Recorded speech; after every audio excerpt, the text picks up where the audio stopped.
SP ఆకస్మిక తనిఖీ.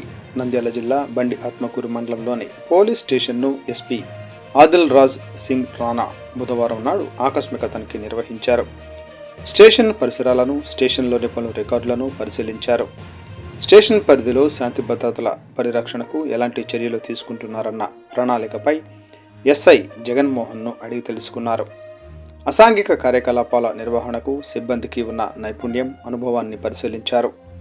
Rowdy sheeters, suspect షీటర్స్ల ప్రతి కదలిక ఎల్లవేళలా పరిశీలించాలని, స్టేషన్ పరిధిలో ప్రశాంతతకు భంగం కలిగించే ఎటువంటి చర్యలను ఉపేక్షించరాదని, చట్ట వ్యతిరేక కార్యకలాపాలకు పాల్పడే వారిపై ప్రత్యేక దృష్టి సారించాలన్నారు. స్టేషన్లో దీర్ఘకాలికంగా పెండింగ్లో ఉన్న కేసులపై ఆరా తీశారు. ఫైల్స్ను పరిశీలించి సంబంధిత నిందితులకు శిక్ష పడేలా చర్యలు తీసుకోవాలన్నారు. శాంతి భద్రత పరిరక్షణలో రాజీ పడవద్దని, అసాంఘిక శక్తుల ఆట కట్టించడంలో అప్రమత్తంగా ఉండాలని ఆదేశించారు. నిందితులను పట్టుకోవడంలో అధునాతన సాంకేతికతను ఉపయోగించుకోవాలని సూచించారు.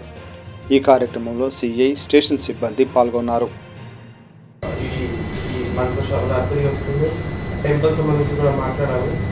ఏమేమి ప్రాబ్లమ్స్ ఉన్నాయి, ఎట్లా సాల్వ్ చేయాలా, అన్ని బీట్ పెట్రోలింగ్ ఎట్లా పెంచాలి అనే విషయంలో డిస్కషన్ జరిగింది.